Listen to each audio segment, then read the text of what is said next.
ഈ കാണുന്ന മനുഷ്യൻ പേരോൽ വില്ലേജ് ഓഫീസിലെ രേഖകളിൽ 2005 മരിച്ചുപോയ ഒരു വ്യക്തിയാണ്. ഇദ്ദേഹത്തിന്റെ മരണ സർട്ടിഫിക്കറ്റിന്റെയും പിന്തുടർച്ചാ അവകാശ സർട്ടിഫിക്കറ്റിന്റെയും പകർപ്പുകൾ ഇന്നും വില്ലേജ് ഓഫീസിലെ ഫയലുകളിൽ ഭദ്രമായിരിപ്പുണ്ട്. ഇത് നമ്മളിത് അറിയില്ല, ഇങ്ങനെ ഒരു രേഖ ഉണ്ടാക്കിയത് അമ്മ അറിയില്ല. ഇതിപ്പോൾ അമ്മ ഒരു നികുതി അടക്കാൻ പോയ സമയത്താണ് ഇതിൻ്റെ കുടിക്കടം എല്ലാം എടുത്ത് ഇതിപ്പോൾ ഇത് വേറൊരാൾ വിറ്റു എന്നറിയുന്നു. 1985 സർക്കാരിൽ നിന്നും പതിച്ചു കിട്ടിയ ഭൂമിക്ക് കുറച്ചു കാലം കൃത്യമായി ഈ കുടുംബം നികുതി അടച്ചു പോന്നിരുന്നു. പിന്നീട് 2024 ഒറ്റത്തവണ തീർപ്പാക്കൽ പദ്ധതി പ്രകാരം നികുതി അടയ്ക്കാനായി എത്തിയപ്പോഴാണ് തൻ്റെ ഭൂമി മറ്റാരോ വ്യാജരേഖകൾ ഉണ്ടാക്കി കൈവശപ്പെടുത്തി വിറ്റുവെന്ന് ഈ വയോധികൻ അറിയുന്നത്. PK Rajalakshmi, PK Vaishakh, PK Vaishnavi എന്നിവർ ചേർന്നിട്ട് ഈ സ്ഥലം ആ കമ്പനിക്ക് വിറ്റതായിട്ടാണ് കണ്ടത്. അങ്ങനെ ആ ആധാരത്തിൻ്റെ പകർപ്പെടുത്ത് അതിൽ നോക്കുമ്പോൾ BB ഭാസ്കരൻ 2005 മരിച്ചു എന്നും പിന്നെ 2012 അവർ ലീഗൽ സർട്ടിഫിക്കറ്റ് ആക്കി മരിച്ചതിൻ്റെ അത് അങ്ങനെയാണ് അവരിപ്പം ആധാരം ചെയ്തിട്ടില്ലത്. 2005 മരിച്ച ചെറുവത്തൂർ സ്വദേശിയായ ഭാസ്കരന്റെ രേഖകളിൽ കൃത്രിമം കാണിച്ചാണ് തട്ടിപ്പ് സംഘം പള്ളിക്കര സ്വദേശിയായ ഭാസ്കരന്റെ മരണ സർട്ടിഫിക്കറ്റും മറ്റും വ്യാജമായി നിർമ്മിച്ചത്.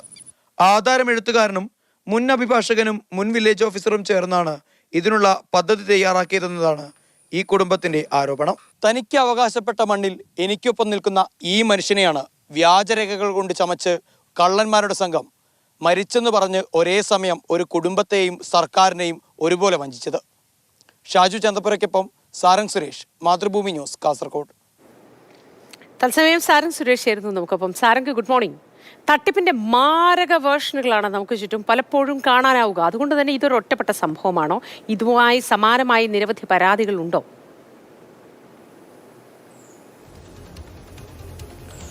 Moti, good morning.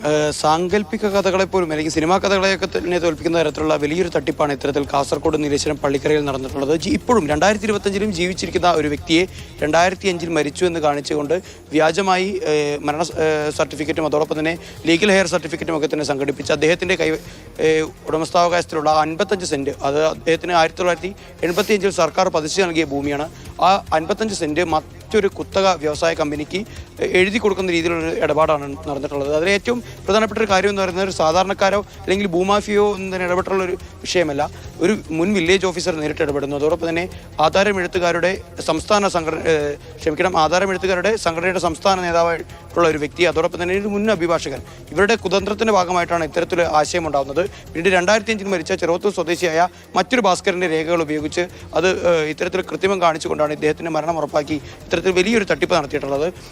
ഇനി ഒരു പക്ഷേ ഇത്തരത്തിലുള്ള രീതിയിലുള്ള വലിയ തോതിലുള്ള വിപുലമായ അന്വേഷണം നടക്കുകയാണെങ്കിൽ ഈ വില്ലേജിന് കീഴിൽ തന്നെ സമാനമായ തട്ടിപ്പുകളൊക്കെ തന്നെ നമുക്ക് കണ്ടെത്താൻ സാധിക്കും. ഇപ്പോൾ വോട്ടർ പട്ടികയുമായി ബന്ധപ്പെട്ടൊക്കെ തന്നെ ഇത്തരത്തിലുള്ള പല വെളിപ്പെടുത്തലുകളും വന്നുകൊണ്ടിരിക്കുന്ന സമയത്താണ് ഈ ഭൂമി വിൽക്കുന്ന സമയത്തും അത് ഭൂമിയെ ബന്ധപ്പെട്ടുള്ള ക്രയവിക്രയങ്ങളൊക്കെ തന്നെ നടക്കുന്ന സമയത്ത് എത്രത്തോളം വലിയ തട്ടിപ്പുകൾ നടക്കുന്നുണ്ട് എന്നുള്ള കാര്യങ്ങൾ പുറത്തേക്ക് വരുന്നത്. എന്തായാലും വലിയൊരു ക്രൈമാണ്. കാരണം ഇപ്പോഴും 2025 ജീവിച്ചിരിക്കുന്ന ഒരു മനുഷ്യനെ 2005 മരിച്ചു എന്ന് കാണിച്ചുകൊണ്ടാണ് ഇത്തരത്തിൽ വലിയൊരു തട്ടിപ്പ് നടത്തിയിട്ടുള്ളത്. അദ്ദേഹത്തിൻ്റെ മുഴുവൻ തിരിച്ചറിയൽ രേഖകളും ഇവർ കൃത്യമായി ചമച്ചു എന്ന് തന്നെയാണ് മനസ്സിലാക്കാൻ സാധിക്കുന്നത്. ഇപ്പോൾ കുടുംബം പോലീസിൽ പരാതിപ്പെടുന്നു, നിയമ നടപടികളിലേക്ക് കടക്കാൻ പോകുന്നു എന്ന് തന്നെയാണ് നമുക്ക് മനസ്സിലാക്കാൻ സാധിക്കുന്നത്.